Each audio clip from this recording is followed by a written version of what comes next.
Muy buenas tardes a todos. Soy la doctora Mara Gómez. Good evening, I'm Dr. Mara Gomez. Now we will start with the fourth and last panel of today, Digital Revolution in the Political Life and the Involvement of Electoral Jurisdictions. We have the presence of Avery Davis Roberts, Associate Director of the Democracy Program of the Carter Center.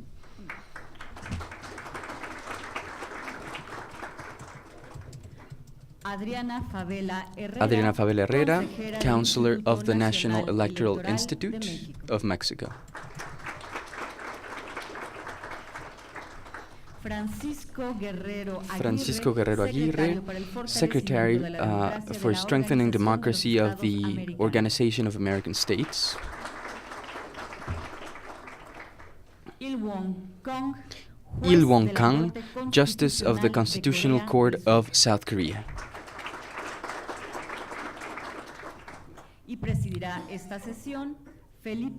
And Felipe de la Mata Pisaña, Justice of the High Chamber of the Electoral Tribunal of Mexico, will chair this session. So I will now give the floor to Mr. Justice. Thank you, Mara.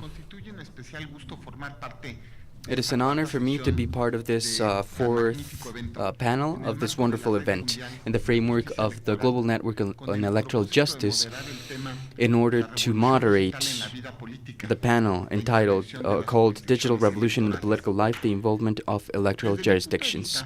From my point of view, it has been wonderful to include this topic in this event, taking into consideration that the development of information technology is without a doubt a phenomenon with high impact, not only to assess the quality of our democracy, but also to measure the performance of the constitutional and electoral organizations throughout the world. In particular, the internet phenomenon and the social media have expanded in the political and social arena that we wouldn't be able to elect elections without the universal access of citizens to these digital platforms that are now used widely in our societies. So the institutions and the tribunals are bound to adjust the way they perform in order to evolve at the same pace with which we transform, these technologies are transformed in order to build the means of communications to increase and improve democracy. Even though that the benefits of the internet and social media are evident, especially to create better conditions for the access of public information by the citizens, it is also true that the new technologies present risks that cannot be forgotten in these meetings. So it is important to mention that last week, just a few days ago, the prestigious magazine The Economist showed in their cover the following quote: "Do social media threaten democracy?" End of quote. And we have Twitter, Facebook, and Google, which, after providing good services to democratize information, they have also been vehicles to spread out fake news, or also for anti-democracy interventions. These discussions, The Economist says, could be impacting in a negative way the decision-making in the political sphere, with the threat that would imply for the liberal democracy in our time. However, I think that we cannot forget that information technology, due to their universality, have given a voice to many people, especially in the civil society, both organized and non-organized civil society, that didn't have this access before, and that now allows them the widest freedom of speech and critique.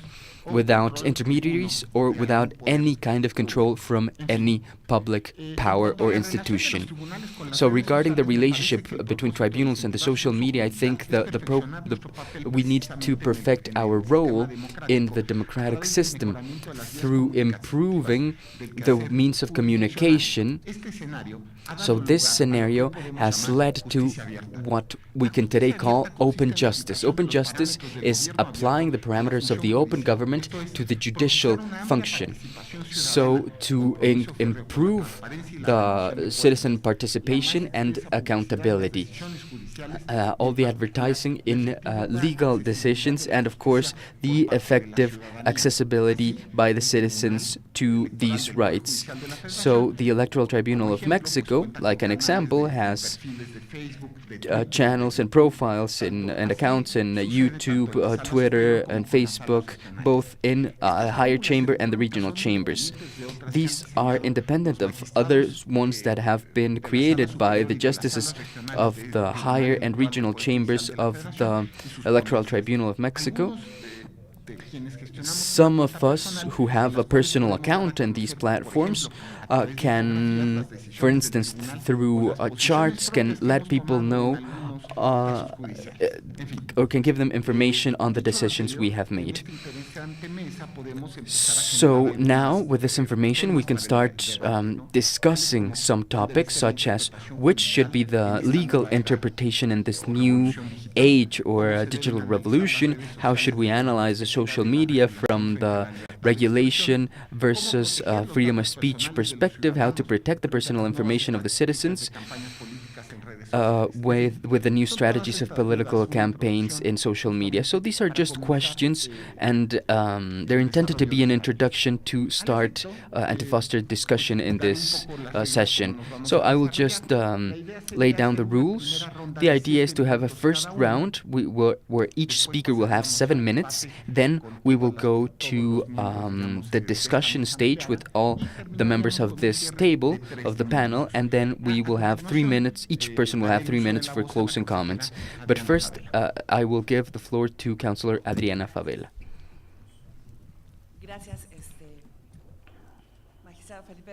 Thank you, Justice de la Mata. Can you hear me? Okay. Thank you, Justice de la Mata, for your invitation. It is an honor to be here, and I would like to thank you all for attending. I know everyone's a little bit tired. We have been working very hard today, but I appreciate that you are still here in this wonderful event. I have a presentation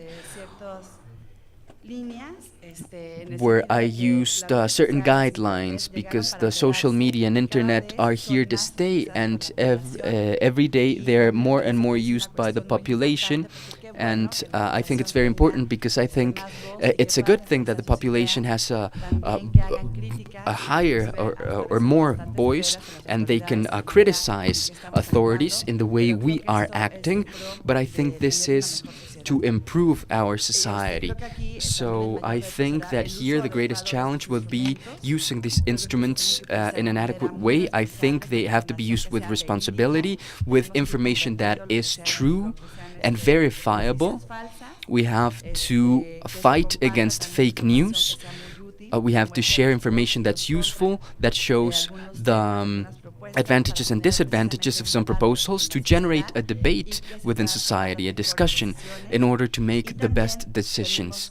And we also have to, as a core challenge, as a main challenge, we have to prevent people from using the social media just to harass, and oftentimes they also use language that is not adequate. So we mustn't support this kind of abuse. Regarding what Justice Felipe de la Mata was saying, yes, social media, they are very important. All the institutions have platforms, accounts in social media. We're active on Twitter, Facebook, YouTube, and many others.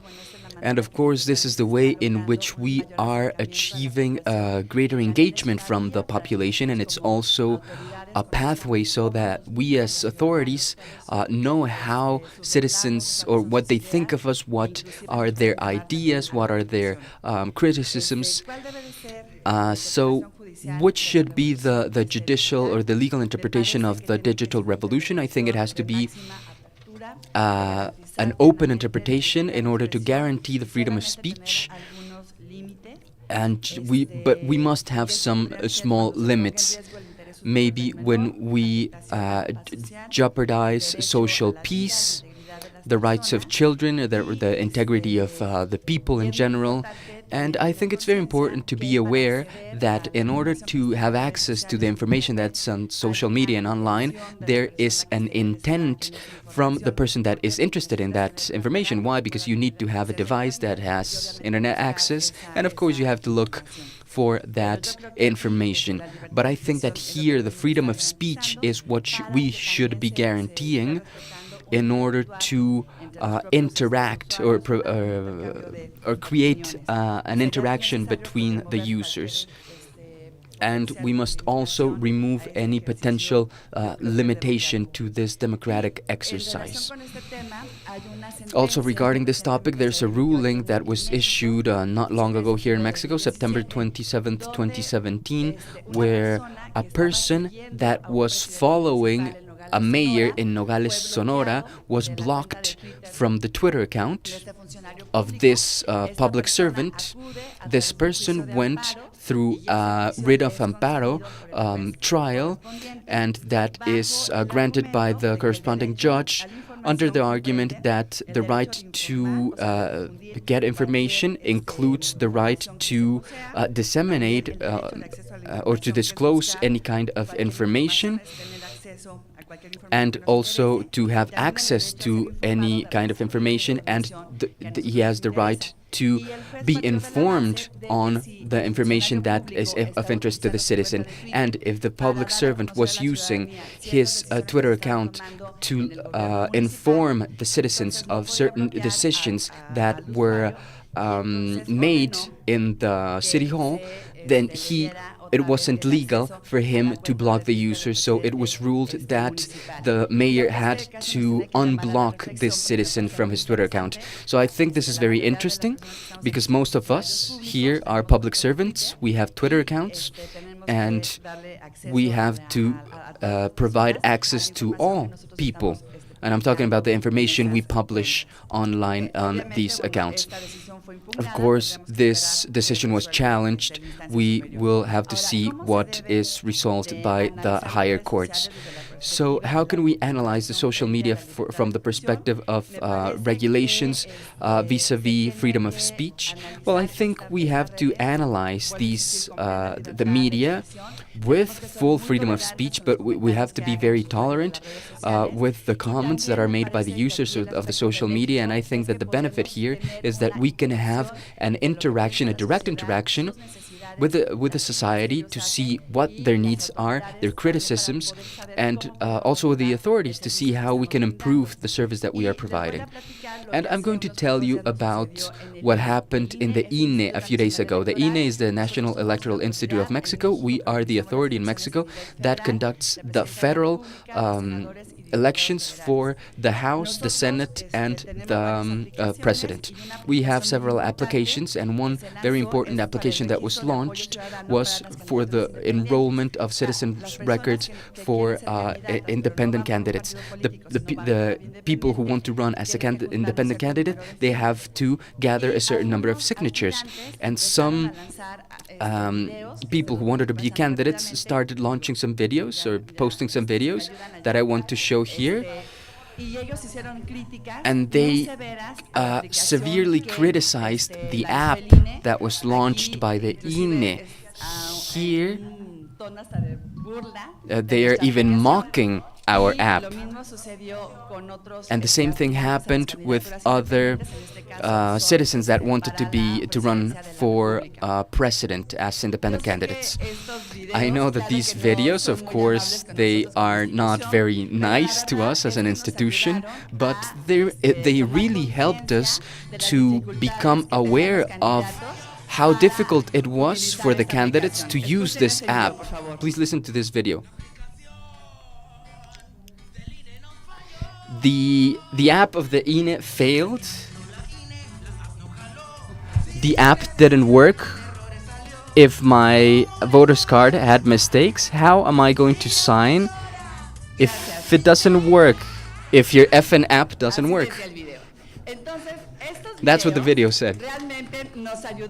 So these videos really helped us to say, okay, the app that we designed, was it useful or not for the people that are looking for those signatures? And of course, it wasn't that useful. So what we did is we designed upgrades for the app, and yesterday they were launched in order to simplify that procedure, that process. But we also have some other independent candidates, and they were talking good things. They were saying good things about that app. Now, very quickly, we know that the social media, they're being used by all candidates. They are a very important platform, so they can interact directly with the citizens.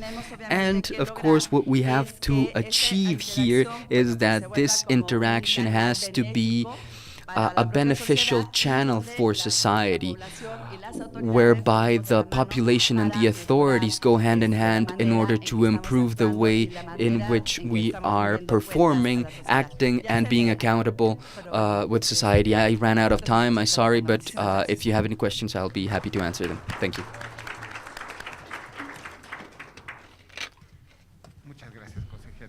Thank you very much, Madam Councillor. I will now give the floor to Mr. Francisco Guerrero Aguirre.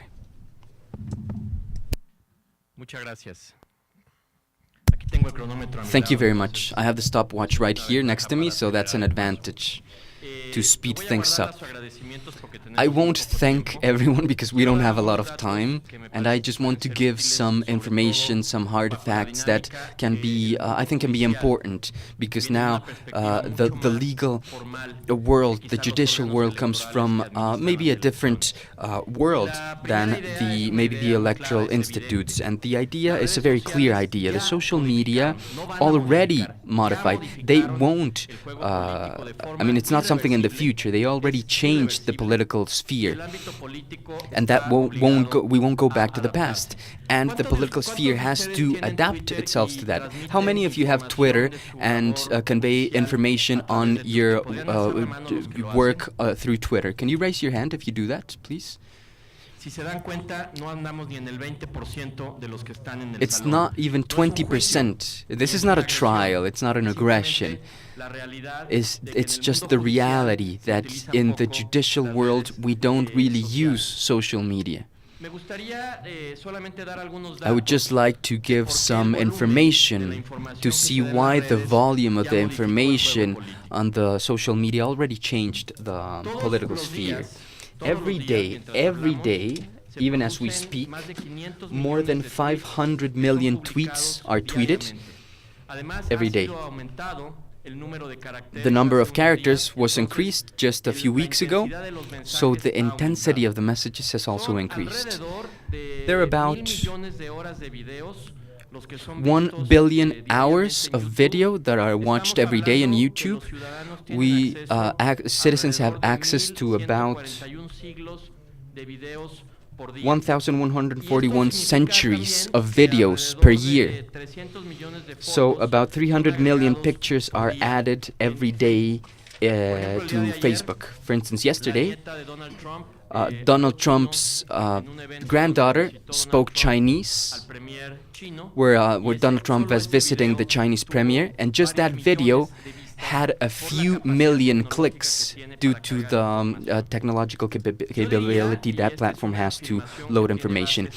I would say, and this is an affirmation that's based on practice and technical aspects, is that we are living a technological revolution that substantially changed the way in which we will have to manage elections and oversee them in the future. The only two revolutions that are of comparable size are the agricultural revolution 3,000 years ago and the industrial revolution 300 years ago. But, and I must be clear here, and Adriana Favela already mentioned this, the honeymoon with the social media already ended. So I suggest that you check that article by The Economist mentioned by Felipe de la Mata, which has to do with the recent investigations on the use of Facebook and Twitter during the presidential campaign in the United States. So having said that, I would like to ask some questions that just have the intent to start or to foster the discussion regarding your role and how you and we should all adapt to this reality. Of course, there's no recipes, and I don't have a specific formula, but I do have some observations. First off, as political stakeholders, we must be a part of this newish game called technology. We must ask ourselves this every day. Because we cannot deny the existence of the digital revolution. It would be like if when the car was invented, people wanted to still use carriage to commute.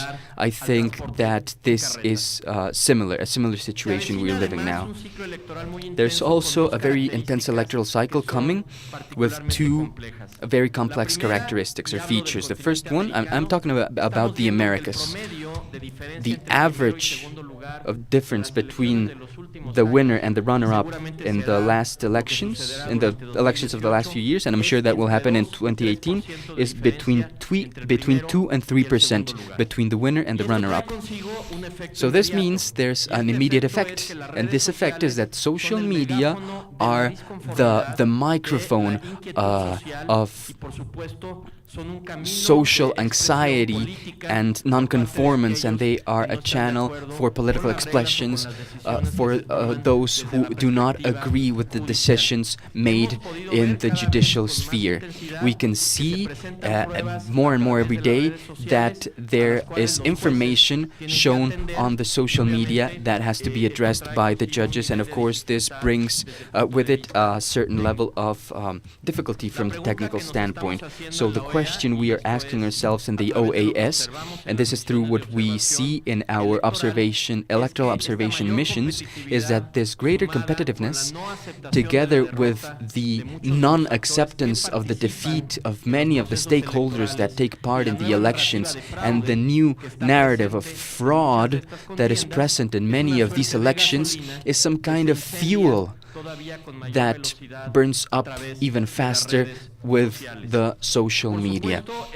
Of course, this implies that electoral institutions, and especially electoral courts and tribunals, will have to find new communication mechanisms in order to not only put the ruling on the table, but to explain them in a language that the thousands of millions of users of the social media can understand. It would be a huge mistake, and it would be an action of low intellectual quality to say that the citizens must adapt to the language of the rulings. But it's rather the opposite. The judges must make clear rulings or clear sentences so that the citizens can understand. I have 15 seconds left, so I would like to conclude by saying that from the perspective of what we have seen during the last 5 years of elections, this mixture of more social conflicts low margins of victory, and candidates who don't accept their defeat can create a more explosive and volatile environment that will require new political communication strategies that, of course, are not the same as the one from an analogous or from the previous world. Thank you very much. Now we are going to give the floor to Judge Kang. Muchas gracias, señor presidente. Muchísimas gracias a los miembros for your hospitality, generosity, and this wonderful conference. Because of time, we are far behind the schedule. I just go to the main topics. As many said, do you hear me? Is it okay? Yes. The digital revolution seems like to be a kind of double-bladed sword. Dr. Klaus Schwab depicts the digital revolution like this, quote, "New technologies and platforms will increasingly enable citizens to engage with governments, voice their opinions, coordinate their efforts, and even circumvent the supervision of public authorities. However, simultaneously, governments will gain new technological powers to increase their control over populations based on pervasive surveillance systems and the ability to control digital infrastructure." Like this, in many Hollywood SF movies, they depict the future world as a dystopia. People governed by the artificial intelligence or something like that. But until now, the experience of Korea is somewhat different. So today I share our experience in these matters, especially the topic of social media within the spectrum of regulation versus freedom of speech. Since social media may be misused as a vehicle for distortions of elections, the governability of Internet is a key issue in contemporary democracies. In the past, the communication between voters and candidates are usually one way. But nowadays, with the evolvement of Internet and social media, the communication between two parties are bilateral or multilateral. So it has, as I said, two effects. The strengthening of the government control over social media may put freedom of speech in very vulnerable position. To find an optimum point of regulation and permission is an important task for legislators. In Korea, with the fear of a monopoly of digital information, the National Assembly tries to regulate strictly the flow and storage of information in Internet, also on social media. So, the National Assembly enacted several laws which bans the use of Internet or social media during the electoral campaign. But the Constitutional Court of Korea put more emphasis on freedom of speech. So we found many these kinds of regulations unconstitutional. When we make this decision, many people worried the result of our decision. But the effect was so positive. The result was very positive.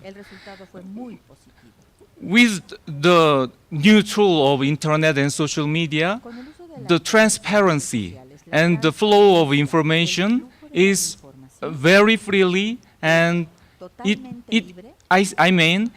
enhances the transparency of the government and transparency of the electoral process. So, with just a little negative effects, mainly we are facing a very positive effects. So, this decision was made in 2002, but after the election, there are strict decrease in illegal campaign in internet or social media. When there was a ban, there was many cases which was illegal use of internet or social media. But when there is without the ban, the self-cleaning system is working. The people check each other. When there is election, there is always opponents. Opponents always check the others. So it makes somewhat kind of self-clearance system.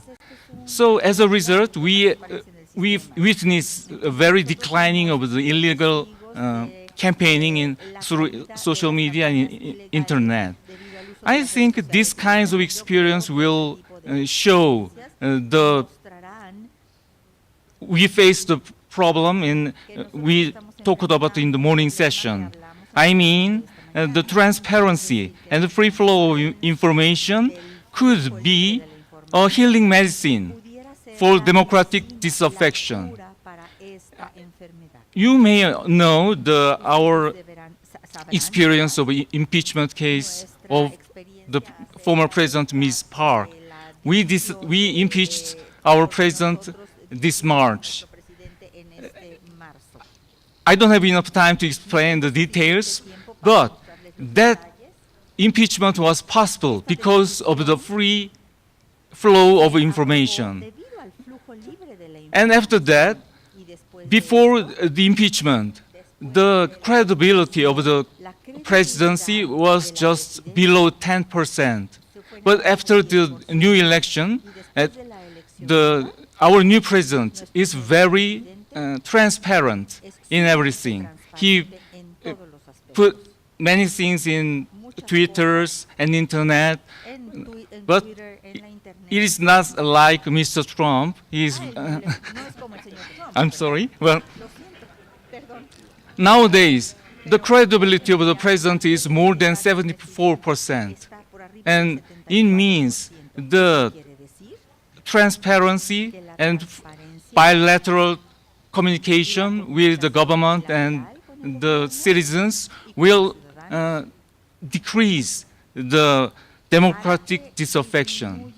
So, I mean, it is a very good means to solve many problems we are facing. I have something more to talk, but with the time limit, I'll reserve it for the closing session. Yes.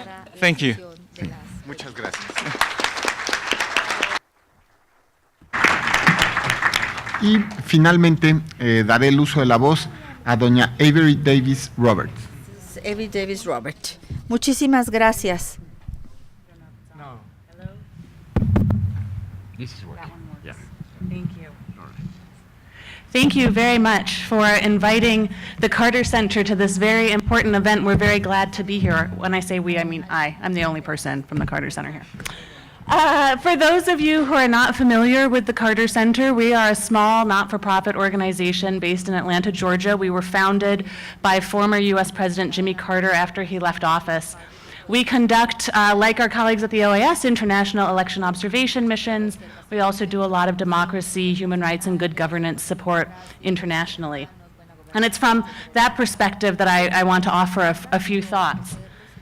I think we all know, and it's been already said by my colleagues on the panel, that the impact of the so-called digital revolution on all facets of democracy is a topic of much debate at the moment. You can't look at a website or open a newspaper without seeing some story that references the internet or Facebook or Twitter, from public messaging by heads of state to Hollywood scandals that sort of gained momentum as a Twitter campaign, to stories about Russian propaganda or messaging that exploits weaknesses in these platforms. The internet and social media platforms in particular have already changed the way that we interact in both the public and private spheres, and they have really sort of blurred the lines between what is public and what is private. And so it's good and important that we're discussing this together here in San Miguel. So far in the context of elections, we see the use of information communication technologies generally, and social media in particular, that they really have the potential to touch pretty much every aspect of the electoral process, and it really raises many important questions. For example, when we think about the legal framework, we've already talked about it a little bit, how do we regulate the use of ICTs, particularly when so much responsibility lies with the intermediary companies of Facebook and Google and Twitter? Where are the appropriate lines for considering regulation in the election context? How can you use ICTs to communicate better with your voters while also protecting their personal data? Can we use social media to educate voters? Our colleague from France was talking about this, sort of using it as a means to reach out and promote civic education. How can we address harassment, including harassment of female candidates and officials who are the subject of so much vitriol online and threats, and death threats in particular? Well, how can we do that while also encouraging the internet and social media to remain a sort of an open public square? As citizens increasingly become citizen journalists and we witness the power of the share button, how do we distinguish between fact and opinion and fact and fiction? How can we harness the power of the crowd to understand and verify election day infractions? Are there ways that we can use information to understand really what's happening at the local level at polling stations? And finally, and very importantly, how do we measure the impact of ICTs on public perceptions and trust in democracy? How do we measure and understand how people engage with the internet and with information so that we have the data that we need to be able to really improve election and democratic processes? We can't assume that everyone understands information in the same way or engages or has the same level of interest in the information we want to provide. So we really need to think about how we measure that. Time check. Sort of thinking about this question of the basis of regulation, I would say from the Carter Center's perspective that we must always start from our first principles, and those are the sort of the human rights basics that have been discussed in the previous panel of elections that are the genuine reflection of the will of the people, that are inclusive and have universal suffrage and equal suffrage as their basis, and where essential rights of association and freedom of assembly and opinion and expression are respected. At the same time, however, we have to understand that these basic principles will be applied differently in this new context. Like the introduction of new information and communication technologies in the past, like radio, we have to consider how these social media in particular is forcing us to change and will continue to change. And I think one of the things that I hope this network will do will try and really be visionary and think about the future that we want to see in the realm of social media, and not always be reactive, but try and proactively be forward-looking. I think one of the things that I think is important for us to consider is the role of these intermediaries in the context of elections. And when I say intermediaries, I mean private companies, Facebook, Google, Twitter, and how we can interact with them as a community of actors who are interested in good and sound elections that fulfill basic constitutional and human rights. We see that the speech of citizens may now be regulated not by their government, which is subject to democratic accountability mechanisms and to international human rights standards that protect opinion and expression, but by policies of private companies. And what of remedy in these cases? As an example, 42% of United States citizens have personally experienced harassment online, and 26% say that they have had false information posted about themselves. If it was published in a traditional news source, you might be able to ask for a correction or even seek a judicial remedy. In most cases with social media, the arbiter may be Twitter or Facebook, or heaven forbid you have to actually try and talk to the person who posted something false about you. It's just not going to go anywhere. I think another example is that many intermediaries are using algorithms that learn your personal preferences from your likes and your shares. And as we've all experienced, this information, along with other consensually given data, is being shared with business partners who then can individualize advertising to meet your individual tastes. These algorithms also suggest content on social and political issues, ensuring that social media users are entertained but do not necessarily see news or opinions that are different from their own. So people are now living in bubbles. The information that they are freely giving is now being exploited to political ends, and most people are not aware at all of the level of privacy that they have already given away by signing up to these social media platforms. In fact, some commentators believe that in the future, privacy and the ability to be free from this sort of data exploitation will be a luxury available only to those who can pay for a subscription service.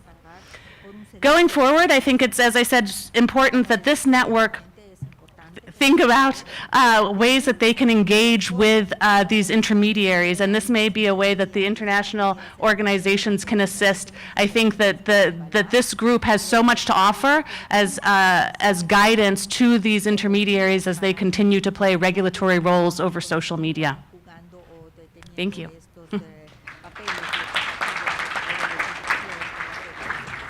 Muchas gracias. A continuación comenzaría el tiempo Now del we debate. will start, we will open the floor for the debate.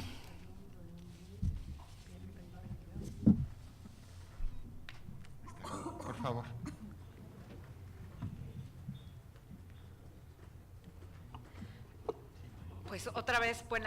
Well, once again, good afternoon to all of you.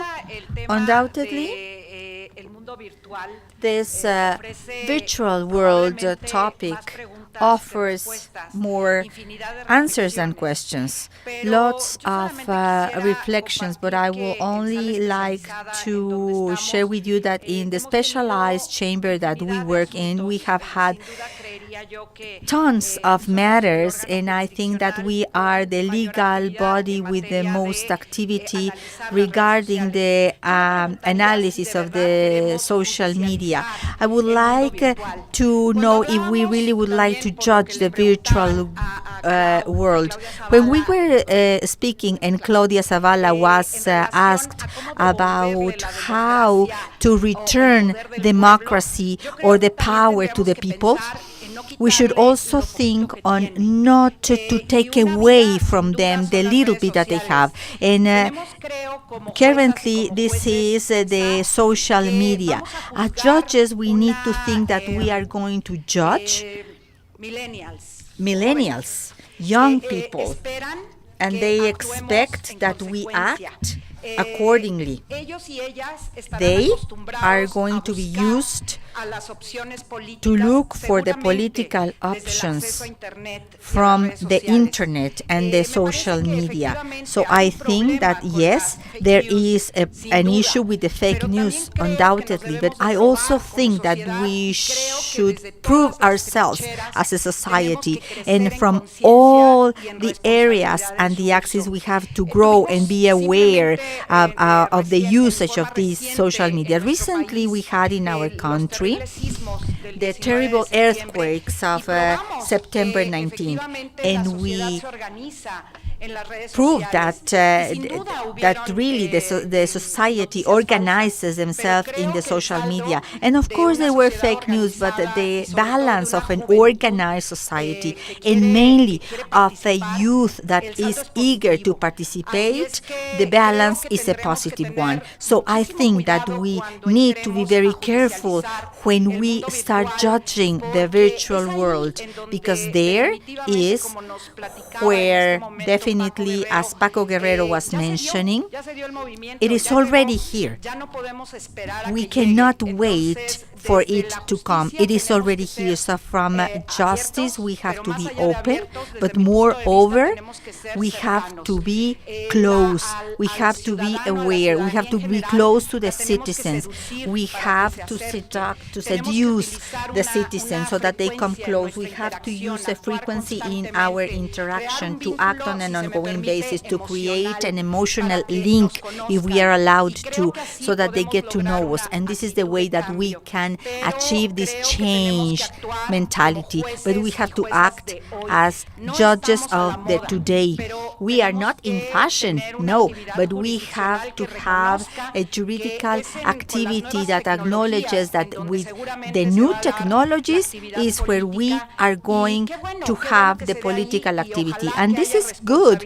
And I hope that there is responsibility, awareness, and prudence when they use it. But I will would like to give you a reflection. Jurisdiction is the one that is going to be able to armor the change from the inside and not from the outside. So leave to the society this power, and let's create much more spaces for reflection. And undoubtedly, social media is a genuine one. We have to learn how to use them, but let them flow. Thank you very much. We are going to give the floor to Julio Olivo, the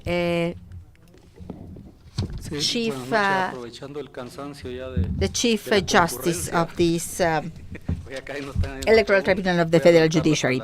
Okay, I am going to mention that this is a very important reflection. I have been listening to it, and I share with Mr. Guerrero from Colombia some of our thoughts along these lines. So this maybe is going to give us more questions than answers. Maybe as the core axis, we have to work with democracy and to build and consolidate the same. So maybe we have to pose ourselves that question. Are the social media setting out the democracy or the future, or have they already set it out? So maybe our challenges as electoral authorities is to learn how to socialize, to work with them, like, for example, who is going to control the quality and the veracity of the social media, how to regulate equity, electoral equity, by dealing with the social media, equity, which is the backbone of the construction and consolidation of democracy. How are we going to sanction the illegal behaviors in the social media? This is a challenge. For example, in the case of El Salvador, there are some justices that are saying that we cannot sanction them and we cannot touch the social media in the elections because there is no way to get to the source of these facts. So who is financing this social media in order to set out who wins or who loses, or the credibility of the candidates? Are social media contributing to the electoral transparency or to fraud? If social media and this virtual world is helping us to build more democracy, or are they killing democracy? Thank you very much. And lastly, I am going to give the floor to Mr. Jean-Philippe de Rassier, professor of the University of de l'Île-France. Thank you very much, Mr. Chair. I would like to react very briefly because prolongation de la démocratie dans le numérique. Deux réactions qui en réalité se rejoignent par rapport à ce qui a été dit en cette fin de journée. Premièrement, la place du numérique me paraît essentielle dans la démocratie, et y compris dans le contrôle des élections. The place of the digital is essential, specifically regarding the control of the elections and the role that the judges should have. For example, a council in France has set out a position which is completely unmaterialized. And I think that digital matters should not go above or dominate the constitutional. If the digital is like an extension of democracy, I think that the constitution has to be preserved, and we cannot give all the power to the users through the social media. It doesn't matter who the users are. So Right now, I'm speaking of the citizens, the voters, but there are also individuals that have access to the network and that they are not voters. It could be any individual. It could be even individuals that are abroad, or economic operators, or only one person that has several identities. So we have to be very prudent. The second part is that we have to think in the transparency which is indispensable for democracy, because democracy is the government of the people, and the people has to acknowledge what's happening in democracy. So we are lacking transparency. Nevertheless, transparency without control that we are facing nowadays in France and in other countries could lead us to the information, but not only to the information, but the lack of information. So this is the power of the social media and the influence that they have on the political arena. And it sets some questions on the need of controlling the media, because yes, journalists have to be free, but if they are not placed some hindrances, of course they can make the power unstable. So this transparency also has to be regulated. And I am reacting with this to what our colleague, the Korean justice, mentioned, who mentioned the impeachment of the president, thanks to transparency. But we have to be very careful with the exaggerated transparency which can be used to dissimulate some manipulations. Behind what it seems to be transparent, there is some fake manipulations. Muchas gracias. Thank you very much. El uso de la voz, mi compañero, el magistrado José Luis Vargas Valdés. Now, Justice José Luis Vargas Valdés has the floor. Thank you very much, Justice Felipe de la Mata. I think that we are already tired in this last panel, that without a doubt is a panel that, it could last for days, because I think it is the topic in democracy, and it will be in the following years, in the coming years. But I would like to say a few things. In the case of Mexico, we have been betting on political communication model that is over-regulated for about 10 years. It has to do with the absolute control regarding radio and television for the communication of the political parties and the candidates. And like I said, it's over-regulated here.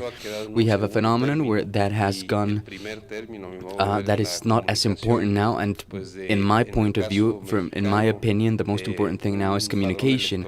And in Mexico, there's a voter list that has existed for less than 30 years, and it has about 40 million people in that list, and the social media will be the determining factor in the upcoming presidential elections and other elections we will also have hold in 2018. So that leads me to ask whether the fact that the legislator didn't have the provisions to regulate it would lead us to conditions where we would allow anything that happens online. From my point of view, of course, the freedom of expression is a fundamental right, but if these are values that we have to protect, such as equality in the elections and the legality of the processes, and since the internet is part of a public life, of a specific state, of course, it cannot be contrary to legality. So the complex part here is how can we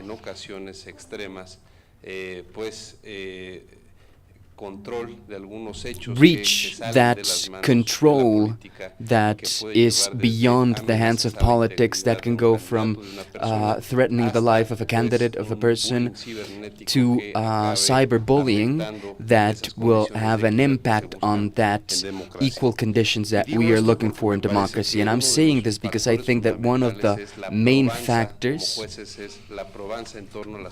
is the way we act regarding what happens in the social media and internet. And this is the evidence. Who is the perpetrator and in which territory did this happen, in which state did this happen, so we can provide the evidence for that case, or the evidence can be provided. And since one of the main tasks or main things of the judges is that we must enforce our rulings, I think that the great dilemma for actions that are illegal when it comes to the use of the internet and social media is that we have to be wise enough to know that the rulings that we issue on these matters, we have to locate who the person is, where the offense was committed, and of course we have to enforce the ruling. Otherwise, we will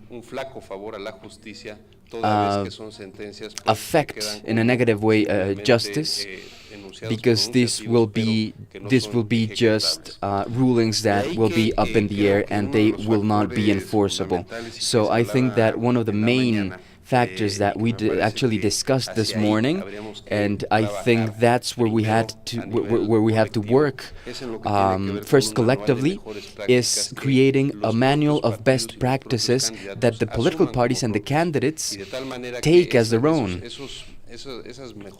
so that these best practices can be turned into a behavior model of what is ethically expected for the users of social media and the internet. Of course, it's something quite complex.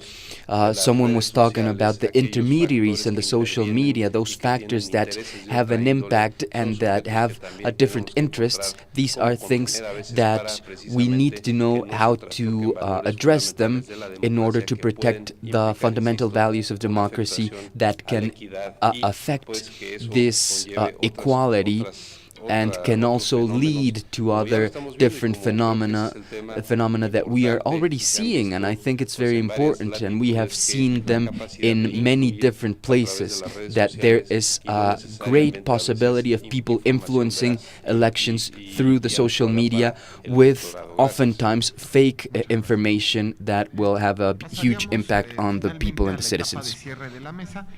Thank you very much. We will now make the closing comments in the same order. First, we will start with Councilor Adriana Favela. You have up to 3 minutes. Thank you very much, Justice Felipe. I agree that social media are a double-edged sword. They can have a lot of benefits. I think that's what we should be exploiting, but there are also negative effects, like the ones we have mentioned here and other people have mentioned here.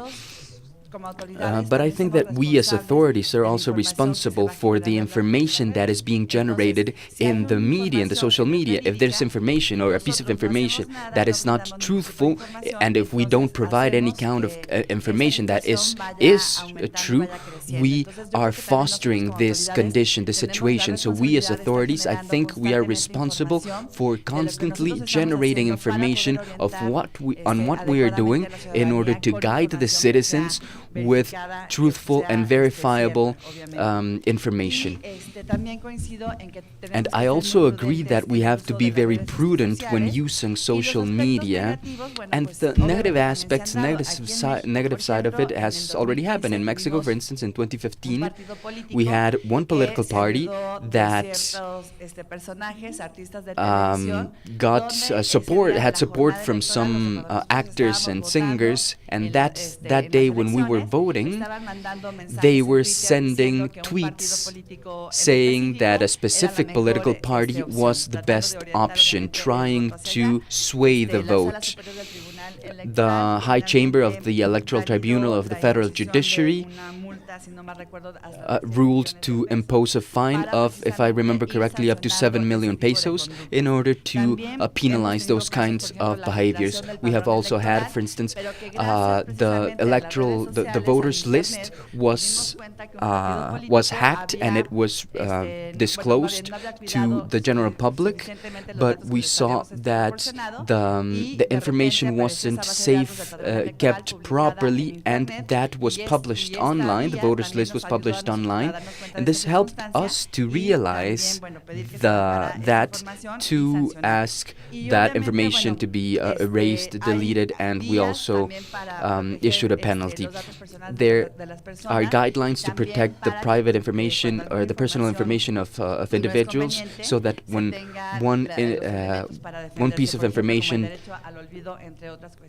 doesn't want to be the citizen doesn't want data to be revealed, then they can choose to remain private. And if someone is interested in the presentation I brought for you, you can ask the organizers for it, and I'd like to thank you for your attention.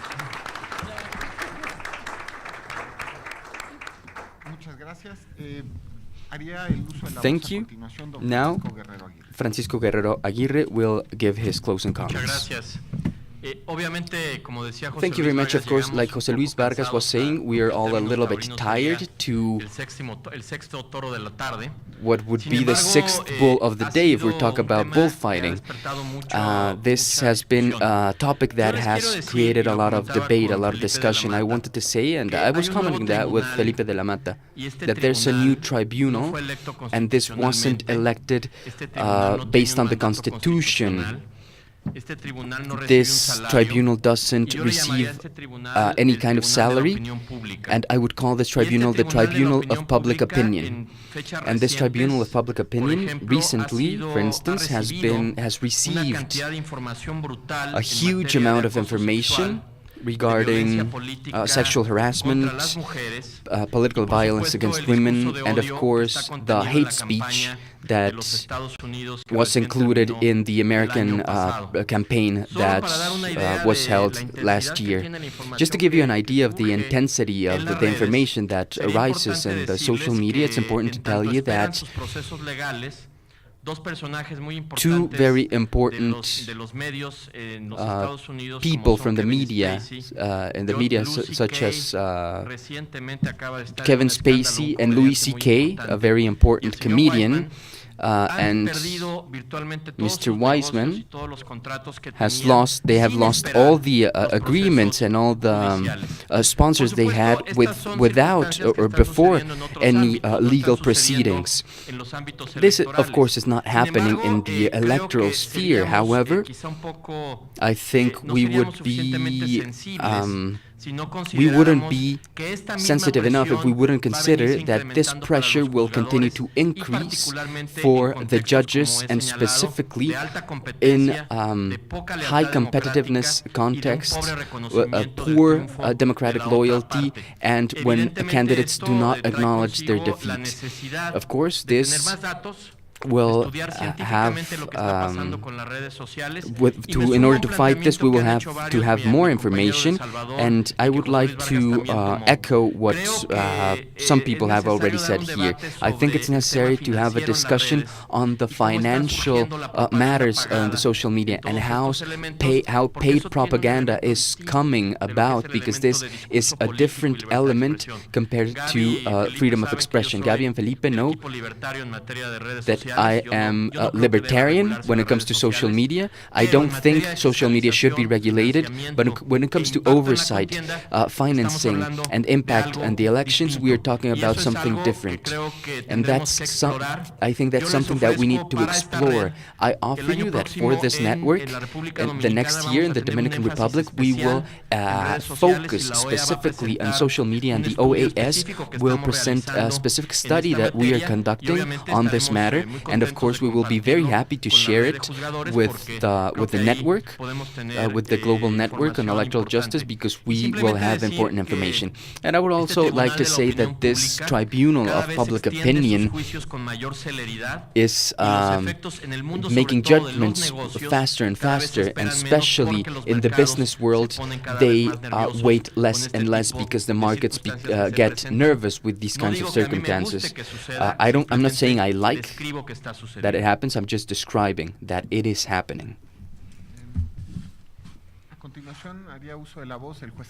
Now, Justice Kang will provide his closing comments. Thank you, Mr. Chair. I just added 2 points. Muchas gracias, señor presidente. Acabo de agregar 2 puntos. About the fake news. As I said, the free flow of information is very crucial to block the fake news. In Korea, there are many fact-finding groups who are working very actively. Whenever there is a fake news in the press, that fake news cannot survive an hour, because many fact-finding groups find the facts and they post the real facts on internet or social media. So when mass media made fake news frequently, that mass media cannot survive in the market. So it is very important to make free flow of information. The problem is the manipulation by the government. But it is the duty of the legislative body and the judiciary to check the abuse of power by the government. So it is our duty to check the monopoly and abuse of power by the government. The second point is equal opportunities to equality in equal opportunities to politics, especially for disabilities.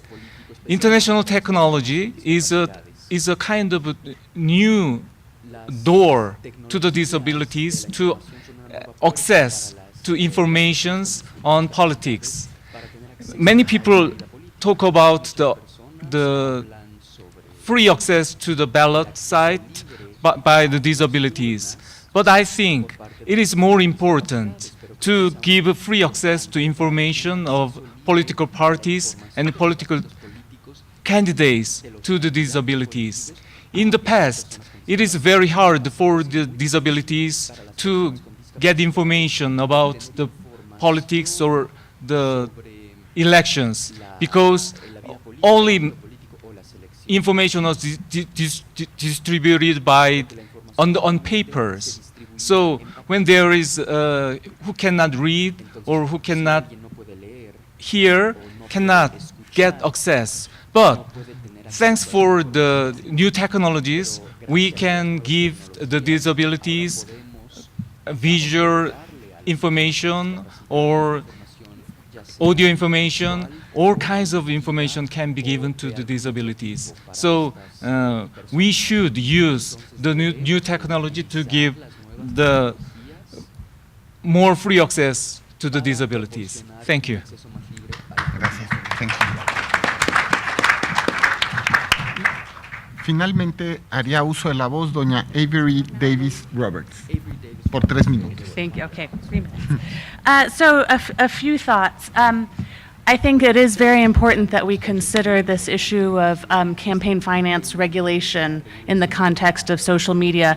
In the United States, one of the reasons that it was possible for Russia to buy these videos and things on Facebook was because it had been politically expedient in the past.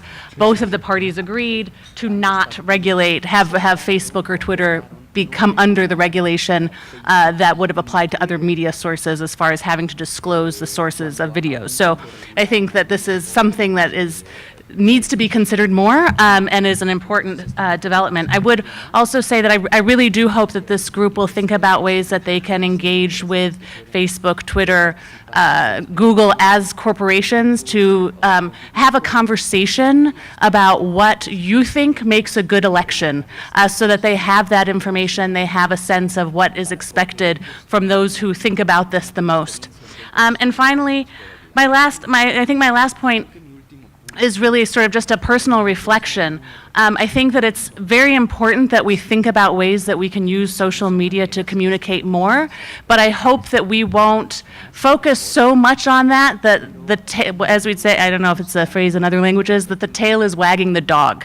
We don't want to simplify our messages or try and communicate in infographics in 140 characters Supreme Court decisions. We need to expect people to understand how their government works, and if that means we need to invest more in civic education or think about other ways to invest in our democracy, we need to do that, as well as thinking about how we can use social media more.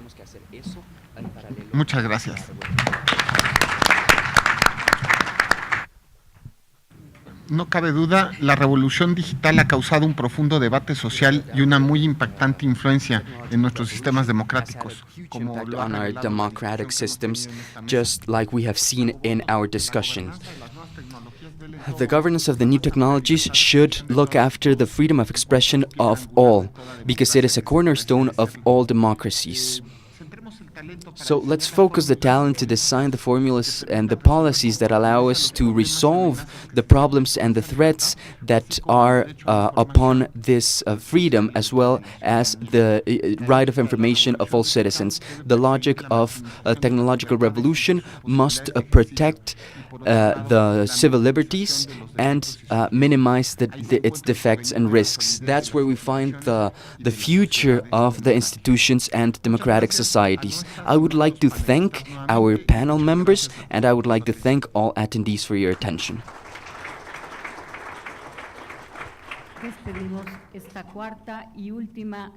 We are now closing the fourth and last panel of today. And especially, we would like to thank those who follow us remotely. Thank you and have a good evening.